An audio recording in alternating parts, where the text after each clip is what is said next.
Assalamualaikum warahmatullahi wabarakatuh.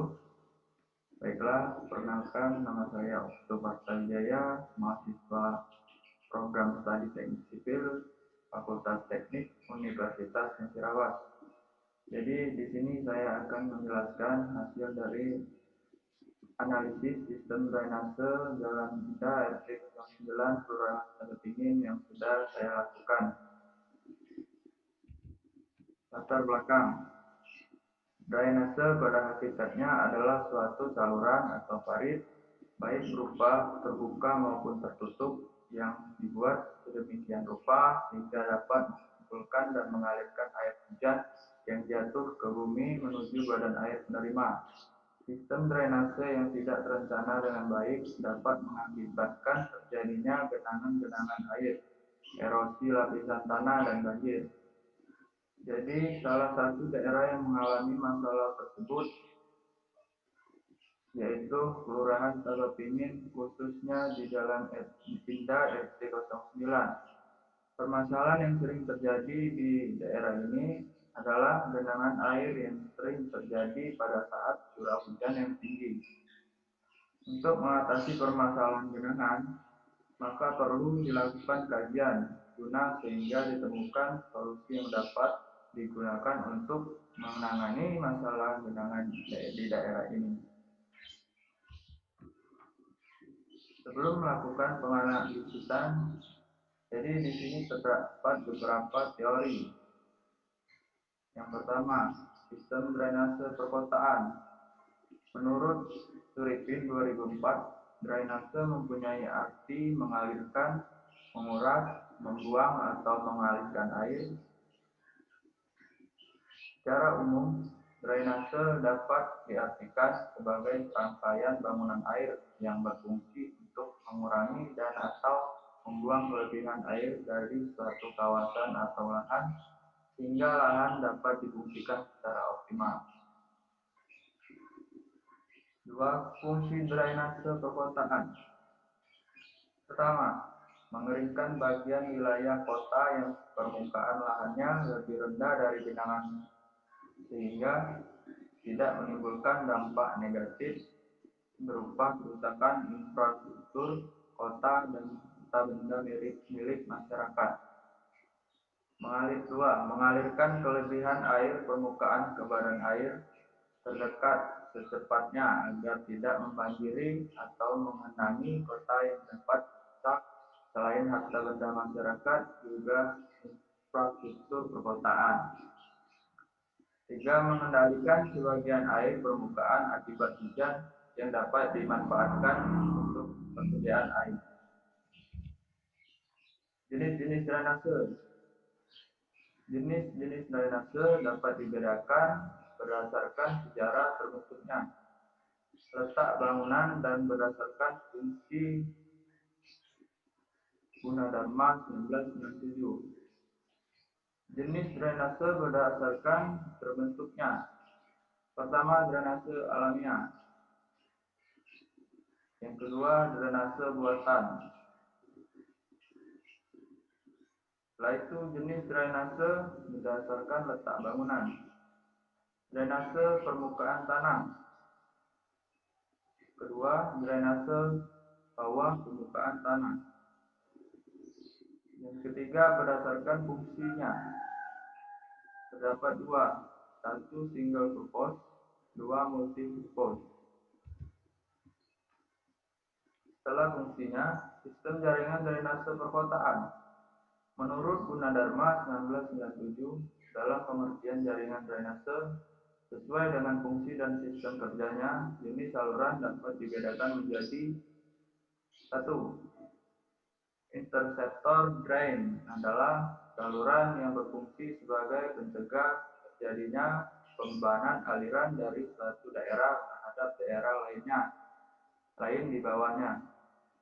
Collector drain adalah saluran yang berfungsi sebagai pengumpulan debit yang diperoleh dari saluran drainase yang lebih kecil dan akhirnya akan dibuang ke saluran conveyor atau ke bawah. 3. Conveyor drain adalah saluran yang berfungsi sebagai pembawa air buangan dari suatu daerah ke lokasi pembuangan tanpa harus membahayakan daerah yang dilalui. Faktor yang berpengaruh dalam sistem drainase itu ada 4 faktor. Yang pertama, intensitas hujan. Yang kedua, catchment area. Yang ketiga, pertumbuhan daerah perkotaan. Yang keempat, faktor medan dan lingkungan. Komponen sistem drainase perkotaan. Yang pertama, saluran. 2, bangunan persilangan. Itu terdapat gorong-gorong, sifon drainase. 3, bangunan terjun. 4, tanggul. 5, bangunan penangkap pasir. 6, pintu air. 7, kolam retensi atau kolam tandon. 8, stasiun pompa. 9, trash rake. 10, sumur dan kolam resapan. Intensitas hujan. Intensitas hujan adalah tinggi atau kedalaman air hujan per satuan waktu. Sifat umum hujan adalah makin singkat hujan berlangsung, makin tinggi dan makin besar periode ulang, makin tinggi pula intensitasnya. Intensitas hujan diperoleh dengan cara melakukan analisa data secara statistik maupun secara empiris. Catchment area. Catchment area adalah daerah cakupan atau tangkapan apabila terjadi hujan. Semakin besar catchment area, maka semakin besar pula debit yang terjadi. Prinsip dasar dari penentuan daerah tangkapan adalah dengan prinsip berbeda tinggi. Air akan mengalir dari tempat tinggi ke tempat yang lebih rendah. Untuk kawasan yang cenderung datar, sebagian catchment area dapat diasumsikan terbagi rata pada tiap sisi menuju saluran drainase. Untuk daerah-daerah perbukitan, penentuan catchment area berpatokan pada titik tertinggi yang kemudian akan mengalir ke tempat yang lebih rendah berdasarkan alur topografi. Pembahasan, baik di sini pembahasan yang dilakukan yaitu langsung terjun ke lokasi atau ke lapangan. Keadaan umum lokasi. Penelitian ini berada di daerah Jalan Linda RT 09 Kelurahan Sawah-Tinggi, Kota Lubuk Linggau.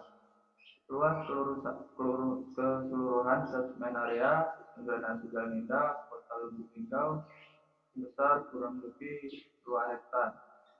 Tata guna lahan pada lokasi penelitian didominasi bangunan perumahan, gedung perkantoran dengan perkerasan jalan aspal. Kondisi saluran drainase.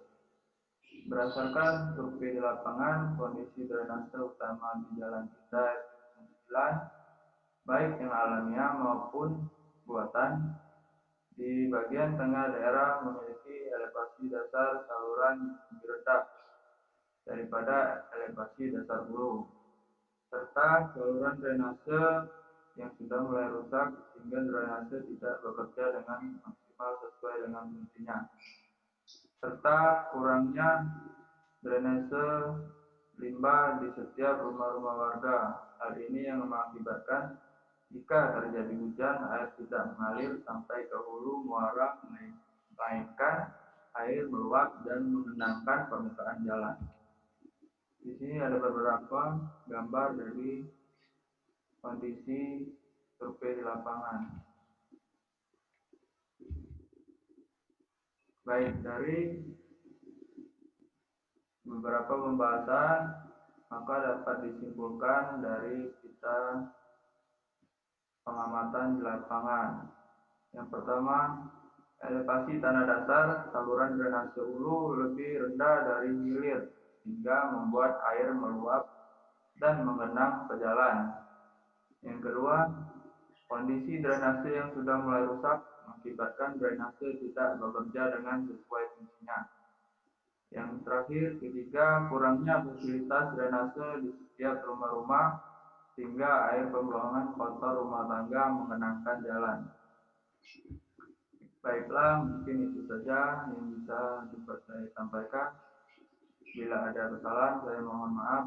Wabillahi taufiq wal hidayah. Wassalamualaikum warahmatullahi wabarakatuh.